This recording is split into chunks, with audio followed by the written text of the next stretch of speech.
I want to talk to you about the power of five.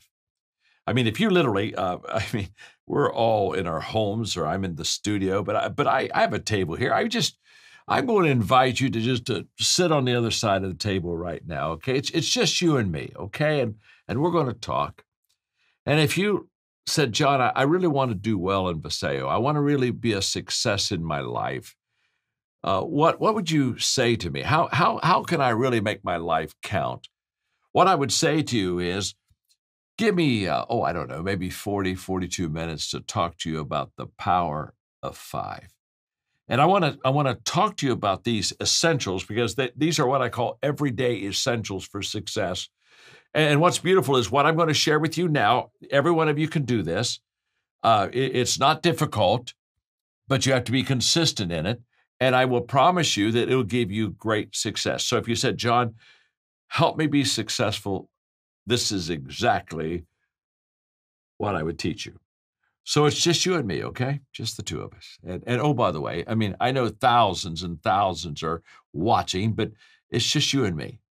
And I just like to talk to you from my, fatherly heart, my leadership life, about how you can truly make your life count and be very, not only successful, but very significant in your life.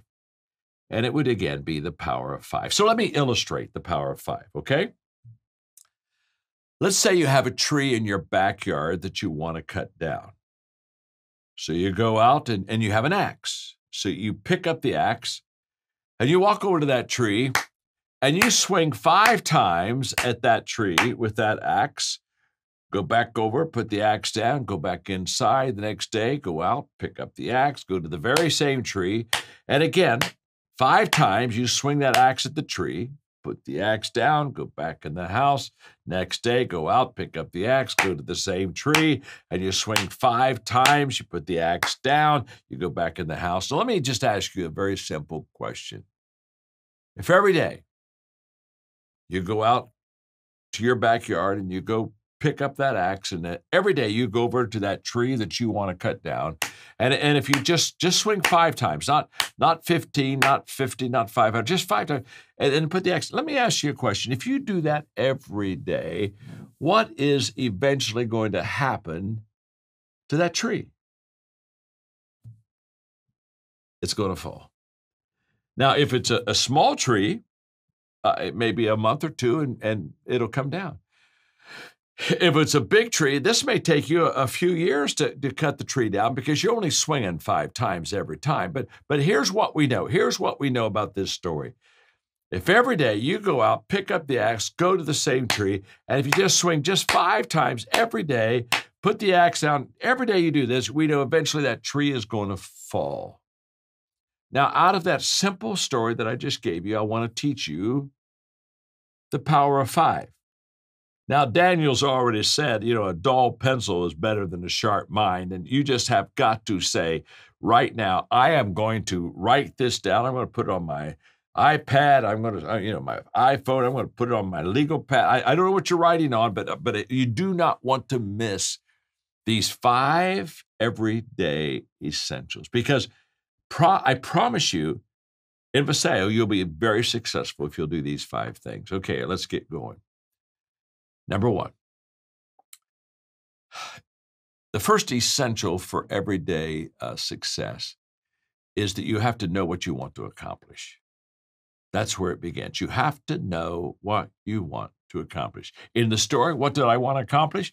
I wanted to cut down a tree in my backyard. Okay? I know what I want to accomplish. Number 2, you have to have the right tool. When I went out in my backyard, I went over and I picked up an axe. Now, an axe is the right tool to cut down a tree. It's sharp. It's used for cutting wood. So every time I swing that axe, I'm going to cut a little bit of wood. I'm going to have some success in reaching my clear objective of what I want to accomplish. But you have to have the right tool. Hello. What would happen if instead of picking up an axe, I'd walk up and I'd pick up a baseball bat? And I'd go to that same tree, and every day I'd take that baseball bat and I'd thump on that tree. Now, let me tell you something. I can do this the rest of my life and never accomplish what I want to achieve. Why? I have the wrong tool. That's why when people tell me, they really work hard and they expect that working hard is going to bring them success, I applaud hard work, by the way. But hard work isn't going to make you successful if you don't have the right tool. Now, what are we doing? We're learning the power of 5. We're learning the essentials that are going to allow us to be successful every day. Number 1, know what you want to accomplish. Number 2, have the right tool. Number 3, take action. Take action. In other words, if I just go over and pick up the axe and I look at that axe and I sharpen that axe every day and I maybe find a good place to mount that axe in my garage, all that stuff has nothing to do with accomplishing my goal. I may have the right tool, but I have to use the right tool. I have to go take that axe, go to that tree, and I gotta take action. Remember this: if you want to have traction, you got to take action. Action is in that word. It's the action that begins to give me the desired results that I'm looking for. My father, when I was young, he used to give me the parable of the 5 frogs. He'd say, John, 5 frogs are on a log, 4 decide to jump off. How many frogs are left? And I'd say, well, 1. He'd say, no, 5 are left. I said, now, wait a minute, Dad. You said there were 5 frogs on a log, 4 decided to jump off. You want to know how many frogs were left? Well, there would only be 1 left. He said, no. You got to understand something, son. Just because you decide to jump doesn't mean you did. It's got to be more than a decision. It's got to be an action. There are all kinds of people. They set their goals up. They got their dreams out there. They talk about their dreams. They plan about their dreams. They bring people around, even ask them to maybe join their dream team. But they don't take action. They have good intentions. You see, probably the most overrated 2 words in the English language are good intentions. I know a lot of people, they say, well, I really want to, now that I'm part of SAO, I just want to build a business and I've got a dream and this is what I want to do. You have to take action. Nothing happens until you take action. You need to turn your good intentions into action. You see, the dream is free, but the journey isn't.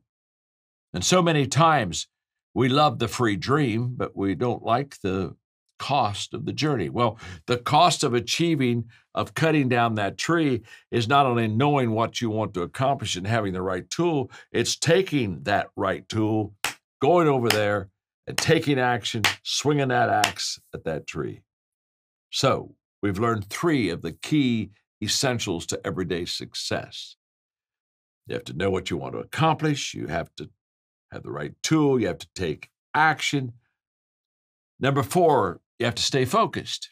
Got to stay focused. You notice that in the story, every day when I went out to pick up the axe, I went to the same tree. Now, what would have happened if after the first day I walked out, picked up the axe, and I looked out, and I thought, that tree over there, my gosh, I think I should cut that down too. So I go over to that tree and swing 5 times and put the axe down. Next day I go out, and I said, I had noticed, but that tree over there in the middle, it needs to be cut down too. So I go over to that tree, swing 5 times, put the axe down. Well, okay, now you see I have a problem. I'm not focused. And what's going to end up is I'm not going to cut any trees down because I got distracted. All I'm going to have, I'm not going to have any fallen trees. I'm just going to have a bunch of scarred trees. And I know people in their life, they've just scarred up a bunch of trees. And they've never gotten accomplished what they wanted to because they didn't stay focused. I have a wonderful friend. In fact, I mentored him. And one of his favorite phrases is pick a rabbit. And he takes that phrase from you've heard that if you try to chase 2 rabbits, both of them will escape. Well, why? Because you're undecided and you're over here for a moment because that looks closer. And then all of a sudden that one, and you're going back and forth and you're too distracted to get a rabbit. Pick a rabbit. Well, pick a tree.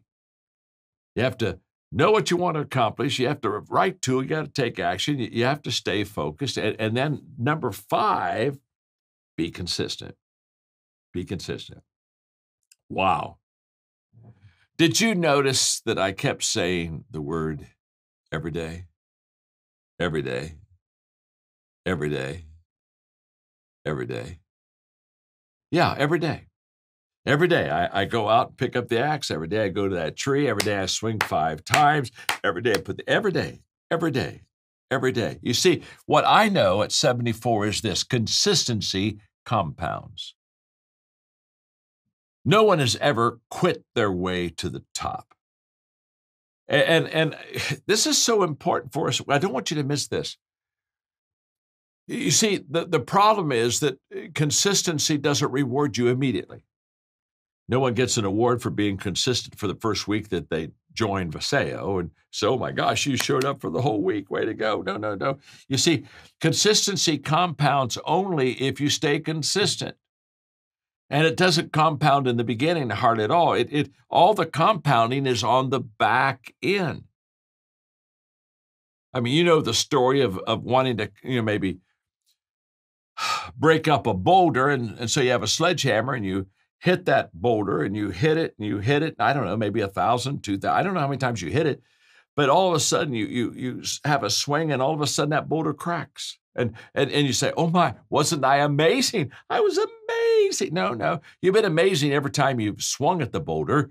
It's just that it finally shows up. It's like an ice cube melting. If you want to make an ice cube melt, how does it melt? It melts 1 degree at a time. So at 28, from 28 to 29, nothing happens. 29 to 30, nothing happens. 30 to 31, nothing happens. 31 to 30, 32, it starts to melt. You see, what we miss is the fact that we have to be consistent before we can receive the return. The boulder didn't crack with one swing. The tree doesn't fall with one swing. I mean, it's possible one day just to stop and you're only one chop away from that tree falling. And by the way, when that ice cube melted, you didn't get good when it melted that day. You were already good. It just showed up one day. This is a huge difference. You see, your work has to be stored before it can be shown. And so when all of a sudden somebody seems to have a great return and everybody says, oh, you're amazing. Well, what made you amazing on that day was you were amazing several days. I mean, when you go to college, you spend 4 or 5 years working on your degree and finally one day you get your diploma. And when you get your diploma and you graduate, everybody comes and gives you gifts and takes pictures and has a party and hugs you and says, that's amazing, congratulations, you're a success. Well, no, you didn't become a success the day you graduated. You became a success when you registered for school. You became a success when you went to school. Became a success when you went to classes. You became a success when you did your homework. You were a success when you were doing all these things. You see, you're already a success. It just one day at graduation shows up. And the show-up stage of our success is way overrated, and the storing, the working, the behind-the-scenes consistency is highly, highly underrated. I was having a conversation one day with my friend Tyler Perry, and we were talking about consistency. And he was telling me about the fact that, as an actor, he wanted to produce and do, movies, plays. So he built him a studio and he outgrew it. So he built him another studio, he outgrew it. So he built him a studio that he thought was bigger than life. So I'll never outgrow that. And guess what? He was so successful, he outgrew it. And he said, I didn't want to do it again. He said, I was so tired of building studios. And so for 2 years, he said, I just didn't do it. Finally, one day I said, if I'm ever going to get to where I need to go, I got to go build the studio. So he did. And so we had this conversation. Of course, now he's just one of the major stars in that world. And when we're having a conversation, I said to Tyler, I said, you know what your lesson teaches me? And what your lesson teaches me is when you can afford to quit, you can't afford to quit. Because at the end, you're on that compounding time and it just begins to reproduce it itself. I mean, I guess if we're going to quit, we ought to quit the first day so that we don't have any compounding going on. We didn't start anything, so we don't lose anything. And I'm just so excited that I can share with you this power of 5. And I'm so excited, Daniel, that I can help your leaders really go to a whole new level, because your company is doing such good work and you just need to have the good news spread around. And so what I want to do is to now give you these incredible 5 things that really matter. I call them the power of 5, okay? We've got the story. Now let's begin to build it, okay? There are 5 things that if you'll do well at Viseo, I will promise you'll be highly successful. I'm going to give you the 5 immediately, and then I'm going to teach on them. First of all, growth matters, your personal growth. It's essential to your success. Number 2, connecting matters. Your ability to connect and relate with people and influence them to be on your team. This is huge. Number 3, mindset, how you think. It truly matters. Number 4, leadership matters. How you lead, who you lead. It makes a huge difference. And finally, significance really matters.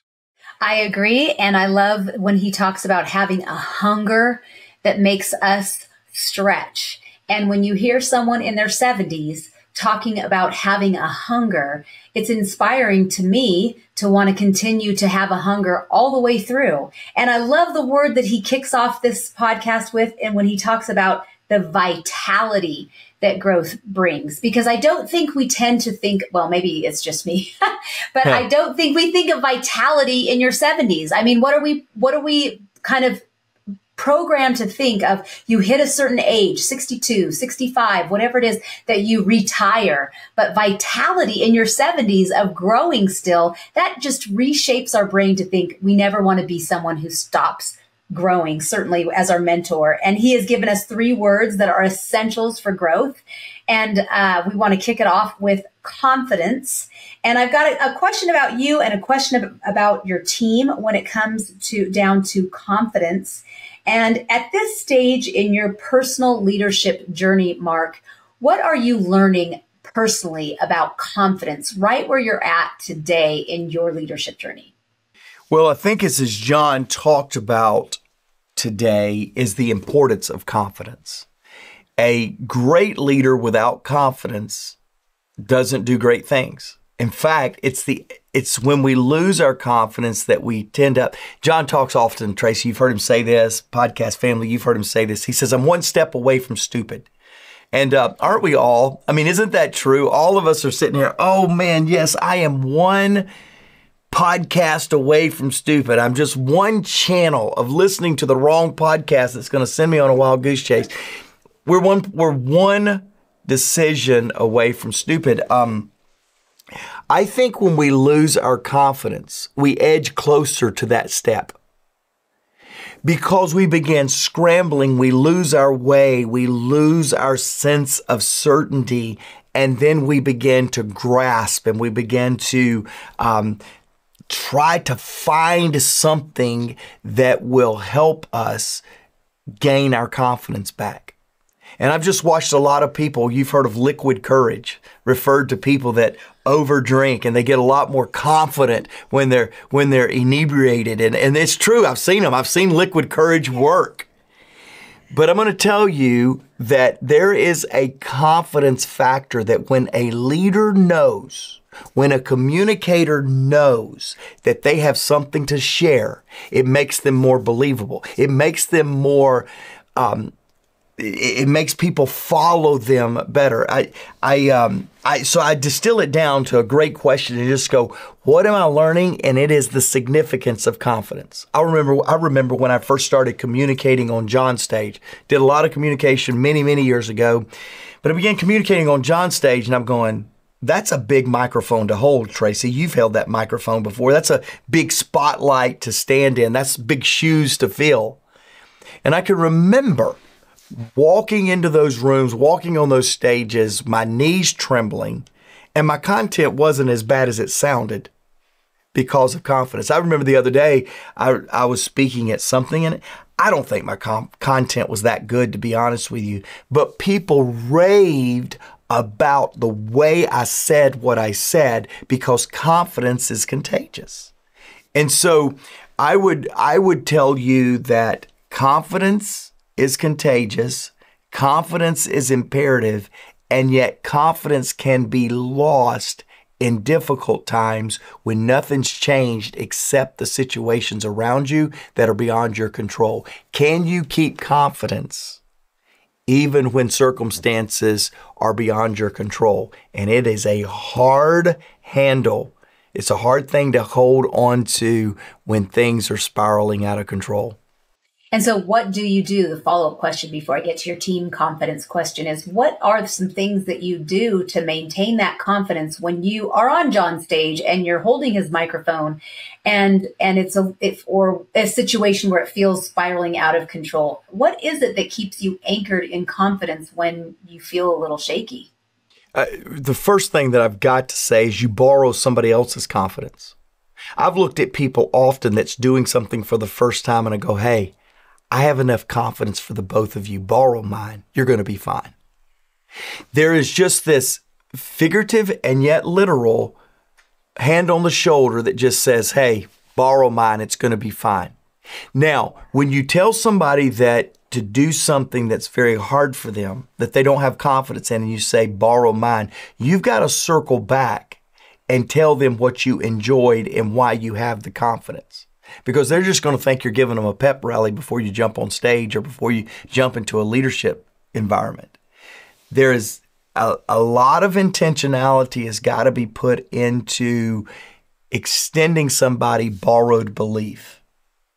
And when you can do that, that's the biggest the biggest thing that I do to help myself with confidence or to help others. The second thing that I would say, though, Tracy, is I think it's a little bit of what John said here when he says confidence stimulates creativity that discovers answers. I'm always looking for answers. It's back to that hunger that you mentioned at the top of the show. I'm always hungry for answers, for lessons, for something to take away. And I've discovered that even when I don't do well, speaking, whatever I'm doing, when I don't do well, if I can walk away with a takeaway, all is well in my world. Because the win is in getting an answer that will make me better down the road. I think that is so great. So that ties into two things. John said, a confident leader gives people confidence. So that is lending your confidence to someone else and getting that from someone else when you feel a little shaky. But what is key there is rather than being in a moment where you walk off stage or you leave a presentation or you leave a moment where you feel a little shaky, and instead of circling the drain and beating yourself up with negative thoughts and, oh, I just blew that, that was terrible. The flip is if you can train your brain as a leader to, instead of going negative and going down and beating yourself up, instead remaining hungry for growth. How can I get better? Tell me where I could have done better. If you stay in that hungry space, you're going to grow forward. You're going to fail forward to the next time and you'll be able to do it better rather than just shutting down. And I think that's a key. That hunger is a huge piece of growing forward and not just going downward, looking down and just seeing where you missed the mark. I think that's a huge piece of it. And it leads right to my question about your team. Is confidence something that you attempt? I know you said that you try to lend your confidence to someone else, but if you have a team member or several team members that struggle with confidence, is that something that you attempt to grow in your team? Or is, if you've got, I've had team members before who were so capable, but they struggled with confidence, and that can be a real game changer. And at what point do you stop attempting to grow it in them? Or is it something that you attempt at all? Is this something that you can grow? Well, as a leader, believing in somebody, if you've lost confidence in them and you feel like you have taught them all the confidence that they got, I think there's two major flags that I see in that. Number one, you can't trust somebody that you don't have confidence in. You can't. If you don't if you've lost your confidence in somebody, there's no way they're going to gain confidence if you've lost confidence. So then the question is, how do you help them build the trust/confidence back up in your working relationship? So the first thing that I would say is you can never lose confidence in someone. You've got to continue. If you keep them empowered in a position, you've got to keep believing and you got to keep loaning. That's called leadership. The second thing that I would say is there is a thin line, isn't there, between confidence and being comfortable. We get confident often in the predictability, and then it's not good because growth guarantees change. The only way to guarantee success tomorrow or better tomorrow is growth today, and growth is going to have change. So if our confidence really is being comfortable, we're not stretching that teammate enough. So I think instilling and providing borrowed confidence to teammates is an infinite job of a leader. You've got to constantly be doing that, because the day you're not believing in them, you got a problem. The day that you believe that you don't have to share with them anymore because they're comfortable or confident, then probably chances are you've allowed them to get comfortable. Mm-hmm. That's good. That's really good. Okay, let's move on to number 2, the second essential, which would be courage. And he kicks it off by saying that courage is the willingness to let go of the familiar. And I would believe that's what stops a lot of people, is the willingness to let go of the familiar. You know, when it makes me think of on the playground, when you're on the monkey bars and you can't move on until you let go of the bar before you reach for that next bar. And so why do you think, in your opinion, in your experience, in what you've seen with the teams that you've led, why do you think it is so difficult for a leader to let go of the familiar? And then how do you guide a leader, maybe it's even in yourself, to know when it's time to let go versus when do you know how to just call it versus when do you know when to hang on just a little bit more because you're just around the corner from a breakthrough? You know, so many times people stop just when they were just about to have a breakthrough. They stop too soon. So when do you know when it's too soon to let go? And when do you know when to hang on just a little bit longer because a breakthrough is about to happen? Yeah, it's such a great question, and it speaks to the certainty that we want from leadership. We want leaders to say, after 3 months, after 3 attempts, after 3 opportunities, boom, you're going to have it. And yet courage doesn't work that way. In fact, I would tell you this: using courage and staying in the game is going to take you longer than you thought, and it's going to cost you more than you thought. So if you want to build a plan around when that person has the courage to move forward, add some time to it. Whatever you think it is, add some time to it. And by the way, probably going to have to add some more time to it. Because it's true that while everyone wants certainty, we can't offer certainty. There are some times we just simply don't know. What we can do is offer clarity of the next step. We can say that there is a great next step, but I don't know the final step. And here's what I have found, Tracy, is in training and helping people lead and lead from a place of courage, I have found that the process, the personal process that people go through to establish courage is how courage is established, not some 3 steps in an assignment.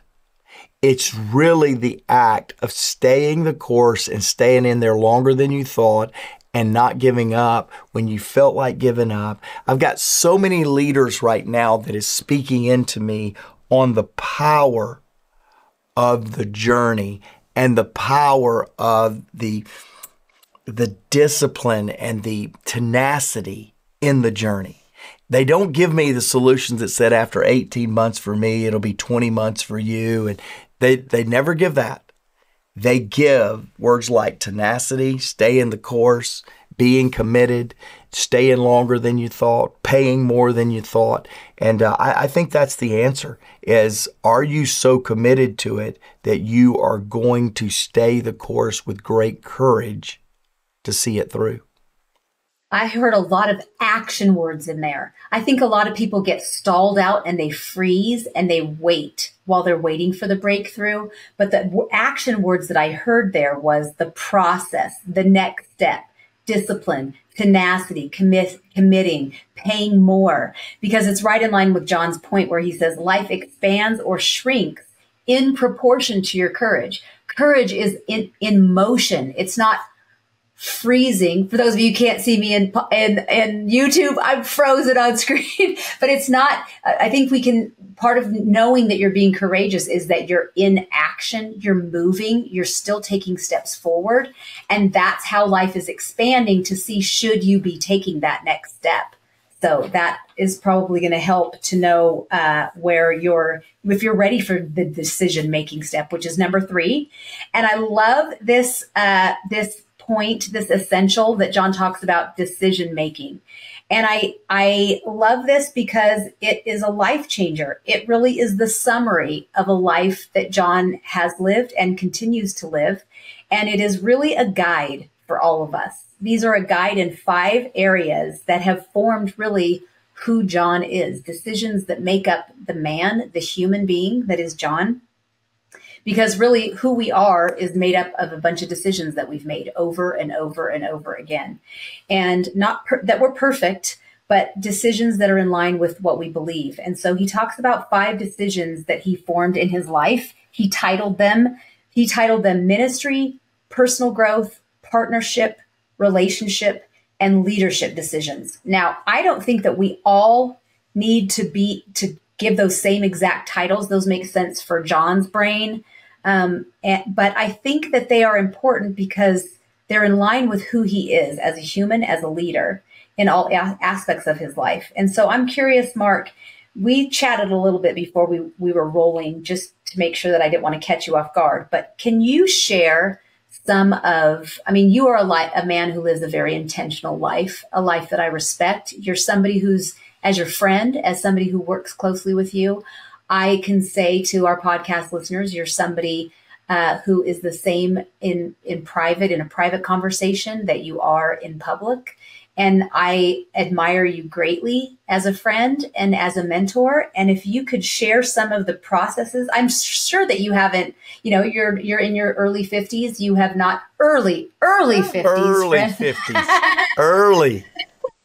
Can you share some of the processes and decisions so that our listeners can kind of hear what are the decisions that you, Mark Cole, have made that make up you as a human being? Yeah, so it's interesting because so many of them, Tracy, is John's. And a product of that there's 2 reasons for that. And probably many of our podcast listeners that listen to John, he finished with this rallying cry, "You are my legs to my legacy. Help me carry the legacy." I feel that same way about all of our podcast family. Yeah. You guys are carrying the baton forward. You're carrying the ball forward, and I'm extremely grateful for that.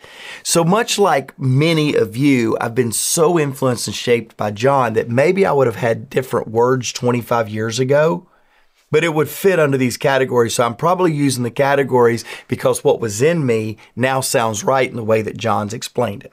The other thing that I would tell you is I don't think it's an accident that John felt like that I was somebody he wanted to ride off in the sunset with. I think there is a shared sense of confidence, courage, decision-making that he and I have. So again, because of those 2 things, I don't think it's any accident, but let me give you my 5. And the 5th one that I have cracks me up because I love partnerships, but I didn't include partnership in mine. And John loves my 5th one. So I don't think it would not be in his top 5. So anyway, here's they are. One is leadership. I have made a decision that I believe everything rises and falls on leadership. What that means is when things are going awry, when things are going sideways in my team, in my company, my first question is always, what could I have done? What should I do different to make this better?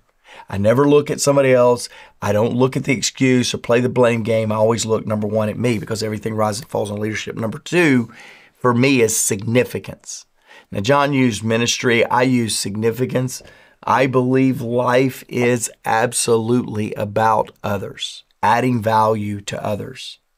My third one is relationship. I told you a little bit of this, Tracy. Forgive me if for some of you that don't quite have this frame of reference, but my dad used to always say, Mark, the only thing you can take to heaven with you, the only thing that's going to outlast is going to be people.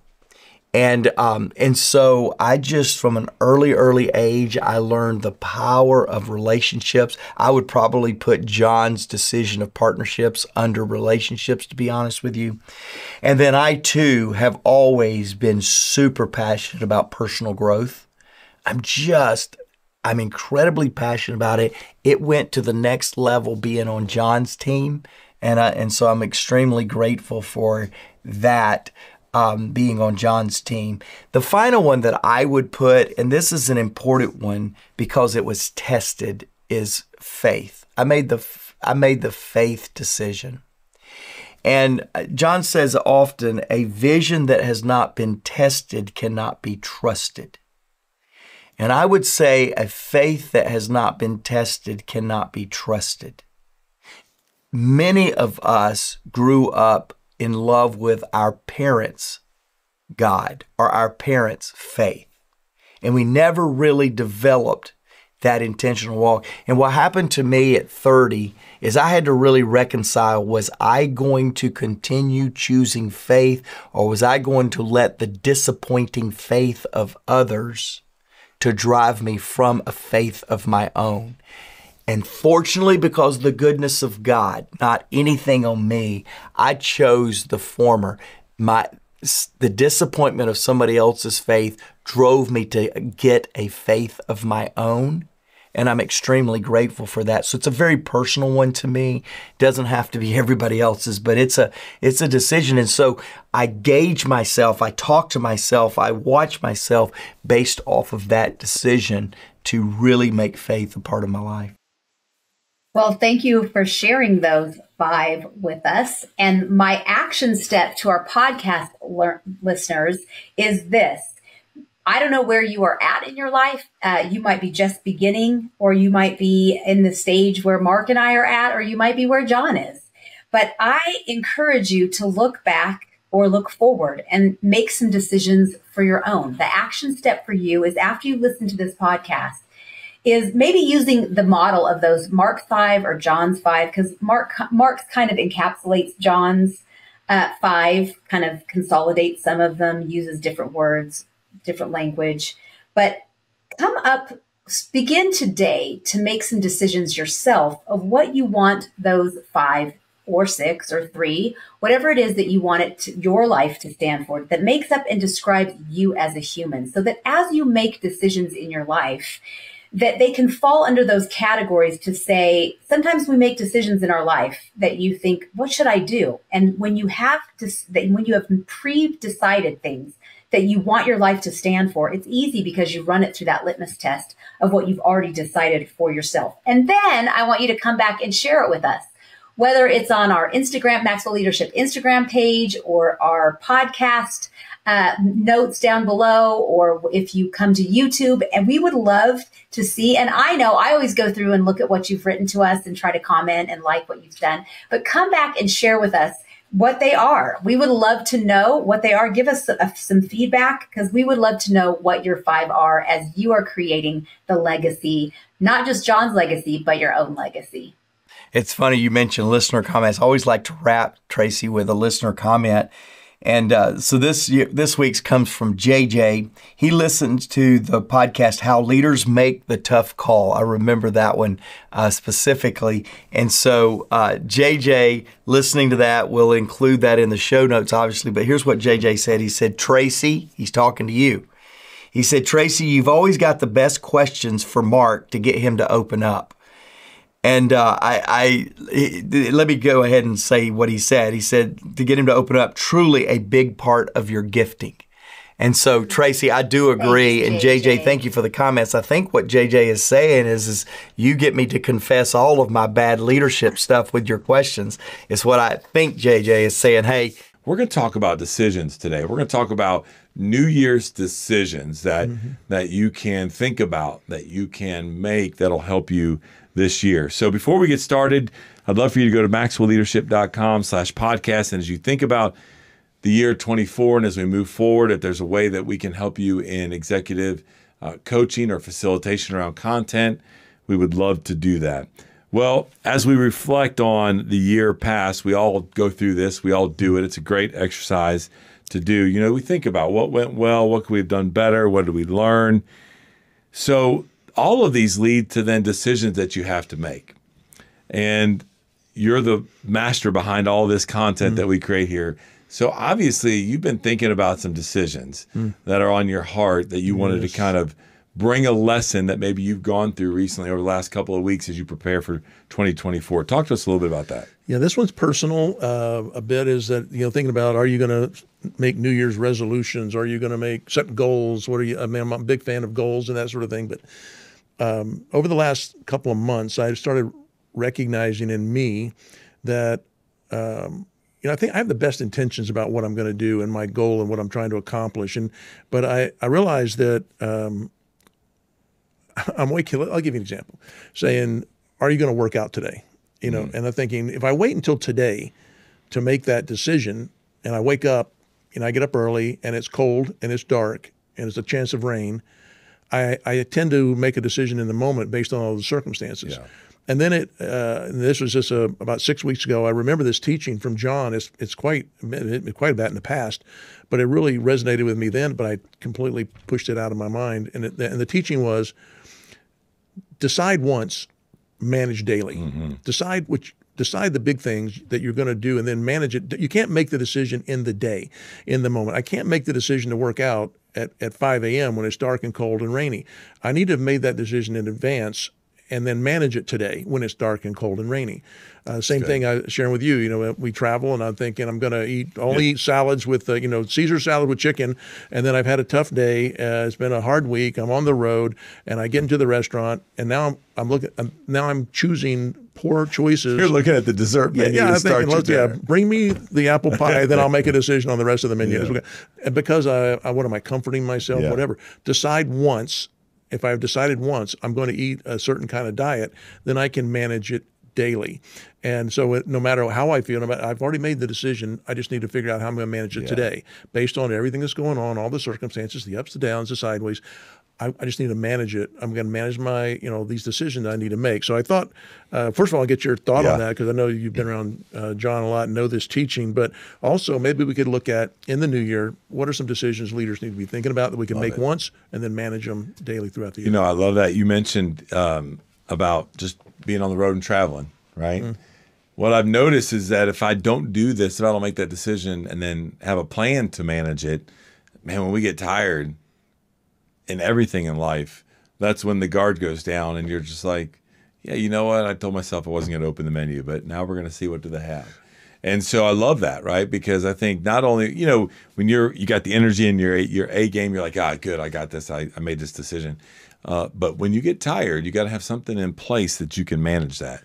I'm laughing because you and I were traveling together about, 4 or 5 weeks ago, and you had made a decision that you were going to fast. Yeah. But we were with a client, and they were getting all this stuff ready, had all these snacks. They even put you in an office with mounds and mounds of snacks. And they brought in these custom handmade donuts, and they like everything within your face. And I was so proud of you because you'd made a decision. I did. And then you managed it through the day, unless there was something I didn't see. Nope. But you managed it through that day to honor the decision you'd already made. Yeah. That's podcast over. There you go. That's it. Drop the mic. We're out. Have a good year. No, I'm just kidding. Well, yeah, let me come back to what you said about John, because John is big about this. John is he calls himself a boring guy. He's like, no, I know what I'm going to be doing, right? And I do it every day. And that's what he says. The secret to your success is determined by your daily agenda. I'll never forget, I've heard him say, if I've heard him say it once, I've heard him say it thousands of times. If I could just spend one day with you, I could tell right away whether or not you'd be a successful person. And what does that daily agenda look like? Because how are you managing your time? How are you managing your choices? And so you got to do it on a daily basis. The other thing I love about what he says is that successful people make the right decisions early. They make them early, they make them quick, and then they manage them. So he has this thing called the Daily Dozen. You may, if you're a Maxwellian, as we call you, and you're familiar with John's content, the Daily Dozen is 12 areas that really focus on one's daily routine. Some of them are around attitudes and attitude, priorities, health, family, finances, faith.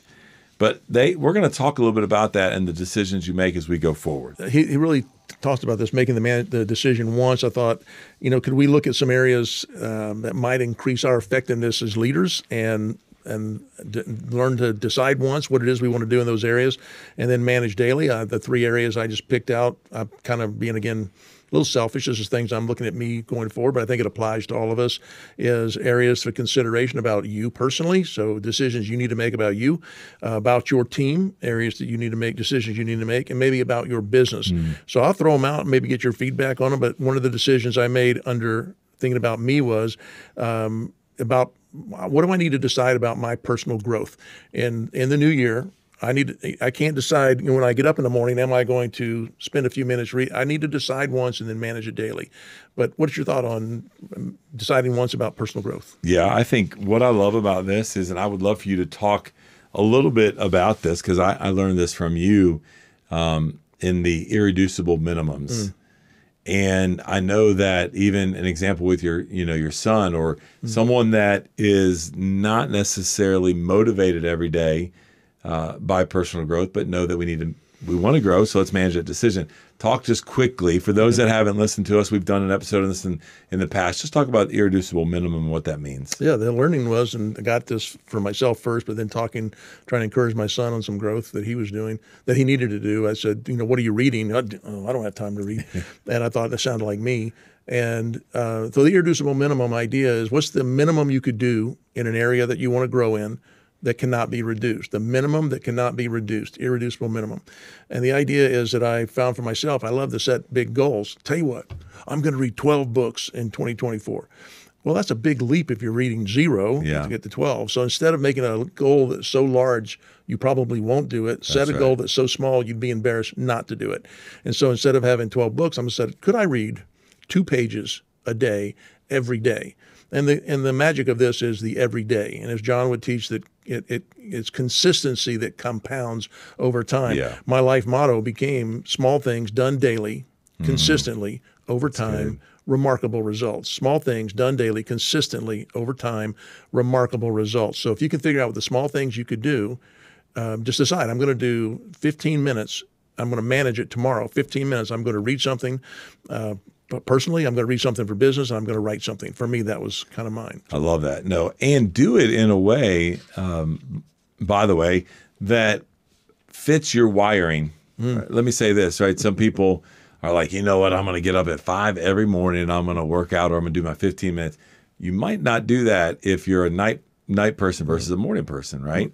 And my wife and I have this conversation. I'm a morning person, but I'm worthless after 10 o'clock, right? She is a night person, gets a lot of stuff done, but doesn't do well in the mornings. And so we talk about this as your personal growth. Like, when do you schedule it in the day? You schedule in the day that it fits your wiring in order to continue to have success. Another decision, I think, for you on the topic of you, that you need to make once and manage daily, is this idea about your physical fitness, your health. I know you've made some commitments on that and you're following that as a regimen. This is one of the comfort areas. I had a knee surgery this year, and it's kind of set me back, and I've let that be a circumstance that I could still, now I'm making it every day when I get up. Well, my knee hurt today. No, I need to make it once just to manage it within the fact that my knee is hurt. It's cold, dark, and rainy. How am I going to handle today's physical fitness? But your thoughts? I was in a meeting a couple weeks ago with an executive, and we were talking about this. I saw his personal board as I went into it. It was awesome. Right in his office, he's like, "Here's my family and my family and personal goals for this year," which was last year, and one of them was, weight loss, and he was tracking it, and he just has it out there for everybody. I was like, "Oh, tell me about that." So we started talking, and he's like, he said, "I decided that I wanted to make a decision, And then I needed to walk every single day. And I know you big, tracking your steps and all this kind of stuff. And he said, man, what I found was the commitment that I made to this, then I had more energy. It reduced my stress, right? But I had to have it scripted and I had to have a plan so I could manage when I was tired. And the plan was this: in the world of all of these Zoom meetings, he tried to get out as many Zoom meetings as he possibly could and went back to the good old fashioned phone. Uh-oh. And he would put his headphones on and he would walk in all of his meetings. Right. The day his greatest steps he had was 52,450 steps. And I was like, say that number again. I think the most I've ever had is in the 20s. And that's probably when I was on vacation, right? Doing a tour. And so he's like, yeah, no, I made a decision that any meetings that I can move. And when I have those meetings, that's my trigger. That's how I manage. I get up and I go walk. And he said, if the weather's bad outside, I get on my treadmill and I walk. And so he's like, I don't feel like it every day, which leads me to this phrase that I've used and have lived by for a while with my kids, even with me. It's like, hey, you can't feel your way into acting. So back to this example, I can't feel my way into going, oh, okay, I have a meeting where I am on the phone. I'm going to go walk. No, you'd already made that decision. And so what you got to do is make sure you act on how you manage that. And then, oh, by the way, once you get started, and you know this, once you get started walking around, man, I feel like this is great. I want to keep doing that. So anyways, absolutely need to figure out how to do that. Let's move the topic to things about leading your team and are the decisions you need to make once and manage daily. The first one I would throw out would be determining proper priorities for the team and for yourself. But if you're not clear on what the priority, decide once what the priorities are and then manage daily how to execute those priorities. I get in trouble when I wake up and start to think, well, what's important today? I need to already know what's important today and then manage it today. Yeah. When it comes to this, I will sometimes use percentages of time. Sometimes I'll use lists, but none of this happens. Let me back up just a minute. None of this happens unless you're being very intentional about meeting and connecting and communicating with your team. And so what I want to encourage everybody is, as you look through this, is to make sure that you guys have proper alignment in your priorities, is to communicate them back and forth periodically. Hey, what do you think your top 3 priorities are? Hey, what percentage of time are you spending on this? We have an initiative right now at Maxwell Leadership where one of the things, it's a big priority for us. And so my mantra is 70% of your time should be thinking about implementing or whatever around this idea. If it's not, let's have a conversation about it. Let's talk about it, because I want to make sure that we're managing your time and 70% of it is focused on this. And that's kind of the mantra that we're using. And so absolutely, I think it's important when it comes to that. Decision 4, which would be the second one under managing the team, I think that you should decide once and manage daily how you are going to build relationships and connect with people on your team. I guarantee you when you wake up in the morning and get to work, you are going to be highly distracted, highly pushed. There's going to be lots of things coming at you. If you haven't decided that connecting and relationships are important and manage it throughout the calendar of the day and the week, it's not going to get done. Yeah. And you're going to end up at the end of a period, a month, a quarter, the year, and figure out why my team is so distant, why I'm not connected. So I need to figure out how I'm going to manage that daily. One of my things I love to do is talk about college football. And I have a guy on my team who, man, it's just been something that we've done for a long time. We get together and just catch up in college football and whatnot. And because my schedule has kind of gotten a little crazy, we haven't done it. And so I literally looked at my calendar and I was like, okay, that's it. And so I was very intentional about how do I manage this, right? How do I manage it? To your point, I'm just going to put it on the calendar. So I found the first available day, put it on the calendar, and I made the decision I needed to re-engage. I needed to re-engage around that. We have a lot of fun doing it. And so in order to help me manage that, one of the systems that I put in place is to just go ahead and put it on the calendar and block it out and protect it. So there are little things like that I think you can do, but it's so important to make sure that you're doing that, even with your people things, right? Even with that connecting, just go ahead and schedule it on your calendar. It's great. Even if it's just the management by walking around, right? I know we've shared some leaders that they just don't do well with that, so they put it on their calendar at the certain time, get up for 15 minutes, go walk around, see what's going on. It may be painful for them, but they manage it, and that's how they work through it. But what's cool is that by you putting it on the calendar, you've already made the decision. Yeah. This is important. Now, could something happen on the day with that? Yes, and you have to but you won't cancel. You'll reschedule because now you're managing it in the day, not trying to decide how am I going to get it into my day. I'm going to manage it in my day because I've already decided it's important. Let's transition to the final one about leading your business. Are there some decisions you could make once, manage daily? One of them I suggested was modeling. How am I going to model the core values of my organization daily? I think this is another one that I get into the rush and hustle of the day, and then I may just run right through some stop signs that my core values would say we shouldn't do. But if I'm clear, I'm committed to, I'm making a decision on the core values, how am I going to manage those in the rush and hustle of my day? Yeah, remember, what you do speaks so loudly that your team can't even hear what you're saying. And so you need to make sure that you are living those out on a daily basis. One of the things that I try to do is I try to use it in my language. Oh, yeah. Right? Like one of ours is exceeding expectations. And if I see something, either a team member has done peer-to-peer, or maybe team has done for the client or whatever, I will say, hey, man, I loved when you exceeded expectations right here. Or growth is one of ours.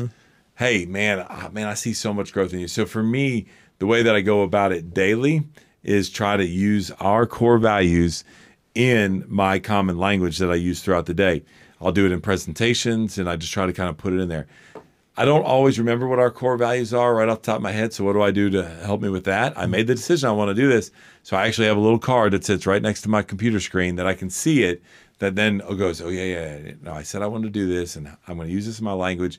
And so let me use this when I communicate to X, Y, and Z, as long as it's authentically tied into something that's happening. But I try to use that in my common language. Finally, a second one under leading the business, I said that leaders must make a decision to communicate the vision daily or on a regular basis. I think if I try to get into the day and I haven't decided, what is the vision, how am I going to communicate that, it kind of comes haphazard. I'm not clear. And so I think I'm going to decide once. I'm going to really figure out how to communicate the vision and then manage it daily through the rush of business to get that vision in front of people's eyes and ears. And let me just add to that, because I think you said it extremely well. Make sure that as you do that, you connect what they're doing to the bigger vision that you're communicating. You're communicating the vision of that team while you're also communicating the vision of the organization, which they should be in alignment. Help them connect those dots.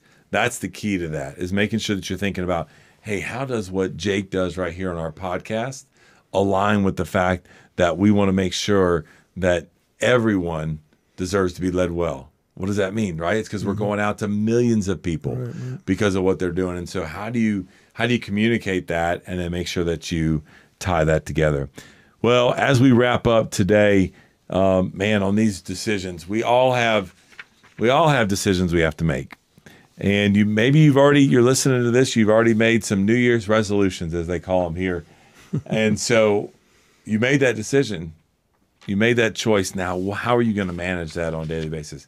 Because that's how they end up failing. That's how they end up slipping away. That's how they get to a point to where you and I are on the road and retired. And you know what? I'm not having a chicken salad right now. I'm going to have the biggest burger and fries and milkshake that you could possibly have. Little things that we do lead to big things. And as Perry mentioned in just a little while ago, he said from John Maxwell, consistency compounds. And so, we just got to do the little things on a daily basis extremely well. I have the best of intentions, but when I get into the rush of the moment, the hurry of the day, the need for comfort, whatever it is my excuse may be, I've not made that. I'm making decisions on the fly. It's not good. Well, thank you, Chris, for the insights. The key to successful leadership today is influence, not authority. And so today, Chris, as you and I get to unpack this powerful word that John has really popularized in his definition of leadership. That's leadership is influence, nothing more, nothing less. And here we are now. John's going to take us on a 2-week journey on the acrostic of influence. And I tell you, just in the first 4 points, I'm sitting here and going, man, I've got a lot of work to do. Yeah. I've been with John for 21 years, but I've got a lot of work to do. And here we go. That's what the point of the podcast is. That's it, right? Work to do. I think you and I probably learn as much as some of our listeners out there do by just going through this together with our team and this content. The first thing I thought about is, I'm extremely passionate about the 5 levels of leadership is what we call it now, but back when John created it in Developing the Leader Within You, the chapter was, or the model was, the 5 levels of influence. Yeah. And as I thought about what he was talking about right here, there's so many competencies that fit into that model. And I, as well as you, were like, I got some work to do. The first thing I want to talk about is, as we jump in, is I hope you, maybe if you're driving, don't do it while you're driving, but I hope you go back and listen and write down what John said, which was, it's always easy to do right ahead of time when you know what you stand for. And we're going to jump in and talk about this first one in integrity. And I wrote that down as I was sitting here and we were listening to it, because I think you and I have seen, and many people that are listening have seen, many leaders that don't have integrity, that have incredible talent, kind of fizzle out. And John even says, man, 71% of the executives in a survey said, man, one of the biggest issues of climbing the ladder is having integrity if you want to do it. And then if you're going to fall short, it's because you don't have integrity.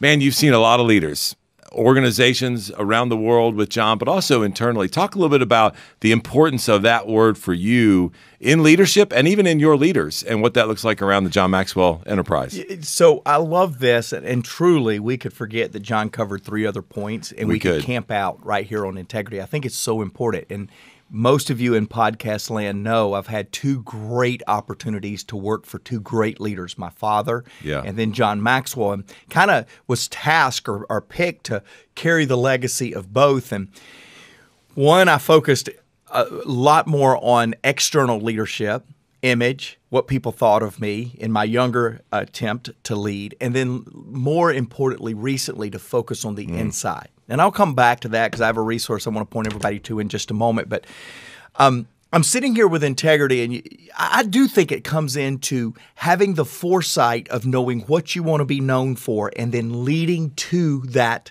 point. That's a good point, yeah. Now, you mentioned that you and I love sports. We're not big Tom Brady fans, but that's another conversation. Recently, in the playoffs, I was watching Tom Brady, the Buccaneers, pick apart yet another team. I won't say them for some of our friends and podcast family from that city. But the commentators were talking about, they had an interview that week with Tom Brady, and he said, I always know where I'm going to throw the ball before I touch it. So he previews the defense. He knows the game plan of what he called in the huddle. He may make some adjustments, but he already knows where he's going with the ball before he says hike, and the center puts it in his hands. Now, let's take that analogy from one of the greatest, if not the greatest. Yes, you heard me say that. One of the greatest in his profession of football. He knows where he's going to throw it before he touches the ball. What if we as leaders knew what kind of leader we wanted to be before we started leading? Yeah. And as we started leading, before we caught the ball, got the ball for the next assignment, what if we already envisioned the integrity with which we wanted to lead and how we wanted to be perceived? Yeah. So coming back to that, Chris, for me, again, 2 opportunities to lead. It's been a much more sustainable and less pressurized journey to know how I wanted to lead from the inside on this second opportunity than it was on the first opportunity, where I was figuring it out as we go. There was no integrity on the first one. It is trying to build it completely on integrity, the second one. So how does a leader do that? Yeah. I'll take you to a book that I read before my first opportunity and a book I read before my second opportunity. It's the first John Maxwell book that I read. Happened to have it with me in the studio today, that. Which is Developing the Leader Within You. This is, in my opinion, we all have our favorites out of John's 86 books. In my opinion, this is the most impacting book of any leader that is taking on a new assignment. And in my opinion, this book is all about the inside of leadership, the inside of a leader, and therefore it's about integrity. And I just couldn't pass this up by looking at all of you at the beginning of 2022 and saying, when is the last time you've read this book? Yeah. And if you haven't read this book, to go, what? You don't even know John Maxwell if you haven't read this book, because really Developing the Leader Within You 2.0 is one of John's favorite books. And Chris, as you know, we have a digital product along this book. It's John teaching 10 lessons, 15 to 20 minutes, fill in the blank notes. It's stuff you can pass on to your team. It's a digital product. And Jake, I want to give them a discount to take advantage of that. We'll give you a 20% discount. Jake, make that happen. And you can go to the show notes, and we'll have the link there. And when you go to that link, obviously put in the keyword podcast, and we'll give you a 20% discount. But again, back to this idea of integrity. I really do believe, I'm so glad John started with this, because again, this is my first Maxwell book. I read it, I consumed it, I loved it, forgot about it. And this time, Chris, I read this, if not once every year, once every 2 years. I consume it. I teach from it all the time. And the person that I teach the most about this content is myself. I love it. Because it's who we are. Yeah, and if you're unfamiliar with the 5 levels of influence I mentioned, man, it is in the first chapter of that book right there. And as Mark mentioned, as you begin to think about your leadership journey and where you want to go, not only personally, but even just professionally in the organization, man, that integrity's got to be there. And I love what you talked about with Tom Brady, which for both of us and some of our team members is not sitting well for us to talk about this on a podcast. But the problems that he encounters after the snap of the ball do not matter to him. No. Because if you have integrity, you're equipped for the challenges ahead. You know the decisions you're going to make. And leaders, we're going to face challenges. Yeah. We know that. We've all been through 24 months of challenges. There have been challenges before that. There will be challenges ahead of us. Let me so say we one need to more get ready thing for on that, because we talked about sports. We're obviously in a leadership podcast, business podcast. John tells the story of one of the most scariest times he's ever traveled on a plane, and he got down, and right as they were landing, the wind shear hit. That's happened to a lot of us. I can tell you my 1 or 2 times of losing everything I had in an experience like that. He said that plane popped on the ground because the wind shear popped it, and immediately that pilot pulled it back up. When they got off, he hugged the pilot and he said, "Man, how did you figure out? How did you know? When did you make the decision to pull that back up?" He said, "Oh, I made that decision 20 years ago. In training, I learned over and over again, wind shear hits, it's safer for a plane in the air than on the ground in a bunch of chaotic wind." Good. And so we as leaders, hey, make the decision today what you're going to do in the next challenge. For us, 2020, infamous leading through COVID, we made a decision many, many years ago, we're going to value people. So when COVID hit, we made all of our decisions not based on how many millions was at risk, how many millions could be lost, on how many lives could be impacted and added value to by making the decision this way or that way. And we made that decision a long time ago. So people say, "Man, when did you make the decision to cancel IMC, a $6 million risk decision that we made?" Oh, we made that years ago when we decided we were going to add value to people. Yep. You know, before we move on real quick, because to your point, we could talk about this first topic the whole time. One of the things in addition to making decisions and solving problems, one of the things that John talked about in there, I don't want you to miss this, is that when you lead with integrity, you have that trust. And as we think about our engagement level in organizations, as we think about our teams being engaged, one of the things that really stands out to me is that 81% of team members say that their leader is why they're engaged, but the reason why they're engaged is because they trust their leader. Yeah. The only way they're going to trust you, the only way we're going to trust each other, peer-to-peer leader, is that if we have integrity and we live out that on a day-to-day basis. Always make your gratitude greater than your success. Always make your gratitude greater than your success. Increased gratitude is essential for lifetime growth. Only a small percentage of people are continually successful over the long run. These outstanding few recognize that every success comes from the assistance of many other people, and they are continually grateful for this support. Conversely, many people whose success stops at some point are in that position because they have cut themselves off from everyone who has helped them. They view themselves as the sole source of their achievements, and as they become more self-centered and isolated. They lose their creativity and ability to succeed. Continually acknowledge others, their contributions, and you will automatically create room in your mind and in the world for your greater success. You will be motivated to achieve even more for those who have helped you. Focus on appreciating and thanking others, and the conditions will always grow to support your increasing success. And I put it another way here in your notes. What we appreciate appreciates. Wow. Gets better. What we depreciate depreciates. We see the value in people and things through proactive gratitude. Once we see this value, we naturally treat these people and things with greater respect. People want to work with people who appreciate them. I underline this statement. Resources are drawn to where they are valued most.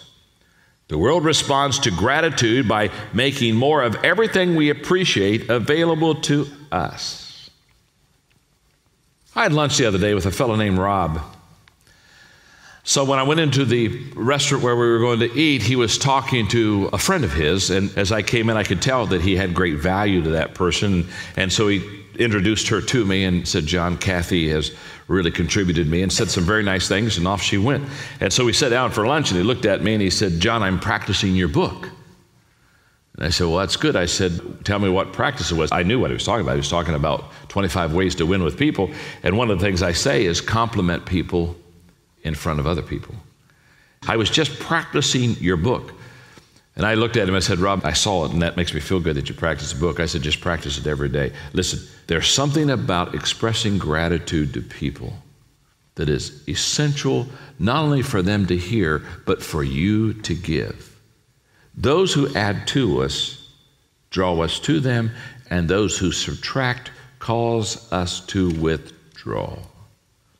Gratitude by its very nature also automatically works to eliminate three mental characteristics that most undermine individual success in an interactive world. Number one is isolation. Number two is egotism. And number three is arrogance. Henry Ward Beecher said, a proud man is seldom a grateful man, for he never thinks he gets what he deserves. Or, the more you complain, the less you'll obtain. That works, doesn't it? Oprah Winfrey said, keep a grateful journal. Every night list 5 things that happened this day that you're grateful for. What we'll begin to do is change your perspective of your day and your life. If you can learn to focus on what you have, you will always see that the universe is abundant and you will have more. If you concentrate on what you don't have, you'll never have enough.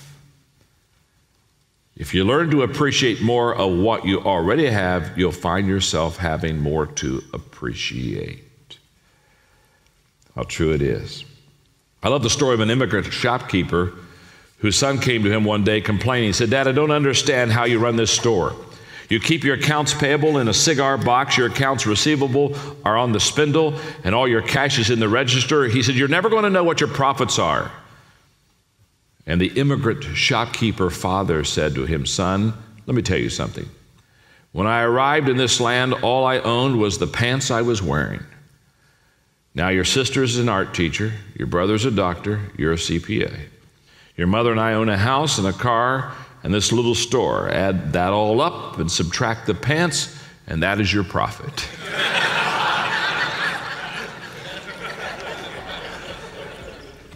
Be grateful.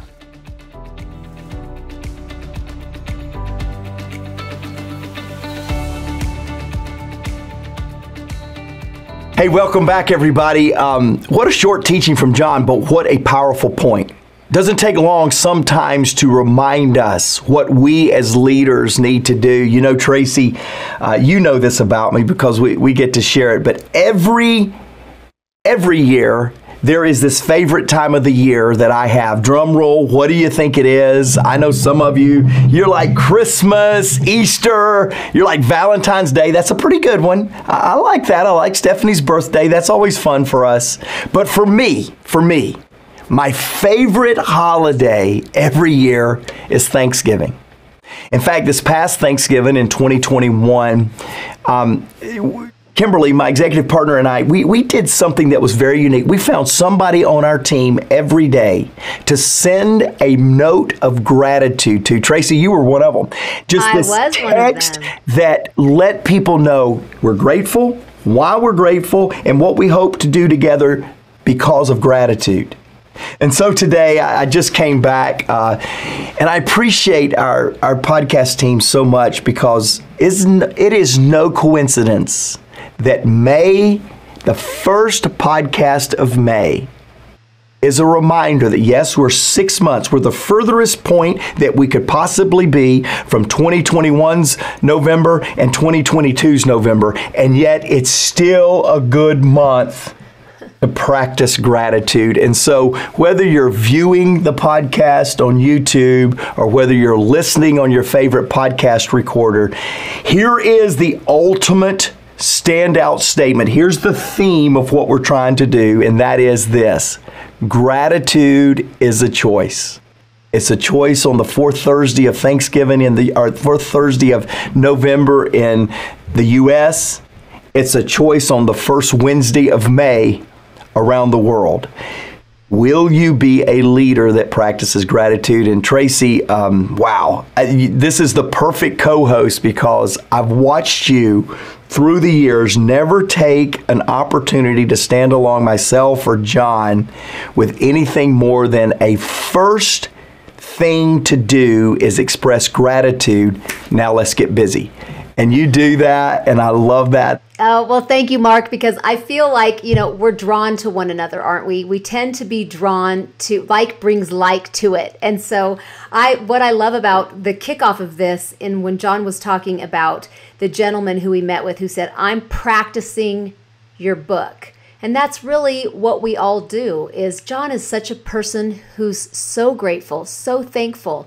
Even when something goes wrong, John finds something to be thankful or grateful about. And I've seen the same in you. It's not that you're covering up the bad thing or the wrong thing that's happening, but it's an attitude of finding something to be grateful for in that moment that actually buoys your spirit in that moment and the people around you. And you are really good about that.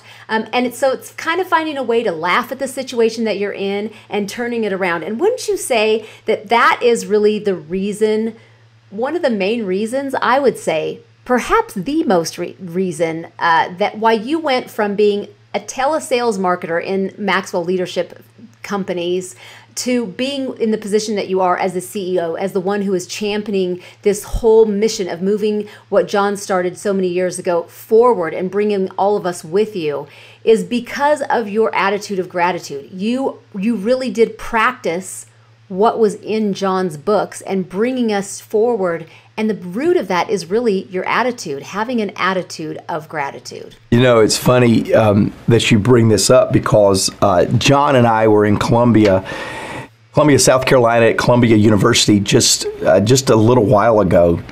And we had the privilege of blowing the dust off of a book. In fact, I'm going to put it in the show notes, Jake, because the book is 360-Degree Leader. In fact, I'm doing something so off script right now. If you will go pick that book up, we're going to give you 15% off of that book. In fact, if you'll go to maxwellpodcast.com/gratitude, we'll put it in the show notes of how you can get that 15% discount. But John and I blew the dust off of that book because they asked us to teach on 360. How do you influence up? How do you influence at the peer level? How do you influence to people that report to you? And Tracy, as we were getting to co-teach that content the other day, I realized that every group needs to start. If you want to grow influence with any group, those above you, those around you, those that report to you, if you want to gain influence, it needs to start with gratitude. Are you thankful for the people, the role of the people above you? And the answer to many leaders that are aspiring leaders is no. They found out all the fault, all the challenge with those leaders, rather than being grateful for the journey they took to get where they are. And we look at our peers as competitors, don't we? Oh, if I can just do a little bit better than the other sales manager, or if I can do a little bit better than this other person in the organization, I'll get a quicker promotion, a bigger promotion. And so we see them as competitors rather than teammates. And then finally, we take for granted those that help us as leaders get where we're supposed to be all the time. I feel like, Tracy, to your point, I'm going to come back to it. If we could just infuse more gratitude, we would grow the level or the capacity of our influence to the people in these circular environments of ecosystems around us. So yes, just the other day I got to be with my good friend David Hoyt. David was the leader that gave me my first chance to be that telesales representative you were talking about, and back in the year 2000. Man, it feels like a long time ago. And Tracy, my first thing to him to say was the exact same thing I try to say to him every time it's been a while since I've seen him. David, thank you for giving me a chance.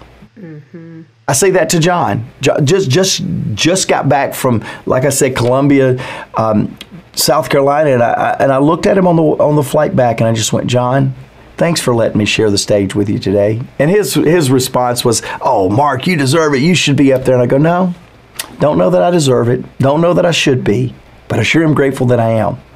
And it's this whole concept. I never want to lose that, because I think losing the gratitude begins to lose the ability to see that others are the biggest part of our success. Hi, John Maxwell here, and I'm so glad to be with you again on this series of leadership when it matters most. And you know what we're trying to do with the John Maxwell Enterprise is just very simple.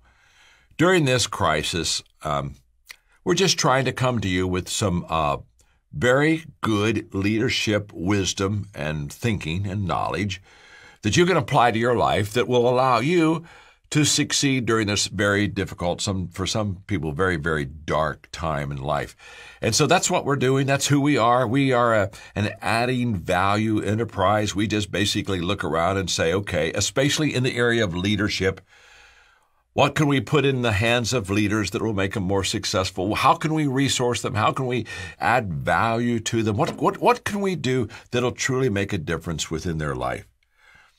Now, if you'll remember, this is a two-part lesson, and last Monday when I was with you, I talked about how to maximize the moment. And by maximizing the moment well, what we do is we really incredibly prepare for the future. And this came off of a conversation I had with my good friend Chris Hodges when he was saying, John, talk to me about what you think the future kind of looks like. Of course, during this crisis, we're all asking, how long is it going to last? You know, how severe is it going to end up to be? When's it going to be over? We have a lot of uncertainties. And when he was talking about how do we really kind of get out in the future and make sure it's a success, what it reminded me of in that conversation I had with Chris was that if I really want to make sure that tomorrow is a success, what I really do is not focus on tomorrow, but I focus on today. That's why I wrote the book, Today Matters. I focus on today because really, here's how this works. In fact, Mark Cole, after this lesson, shared this with me, and I loved it so much I picked up and put it in my notes. He said, basically, John, what you said to all of us is when what I need to be should come before what I see, you know, and so what I need to be should always precede what I'm going to see. And so maximizing the moment, preparing for the future, is all about what do I do right now in my life that's just going to set me up, position me so when the future is here, I'm ahead. I'm doing well. It's my mentor, John Wooden, who said, when opportunity comes, it's too late to prepare. What was he saying? Prepare now. And this lesson's about preparing now.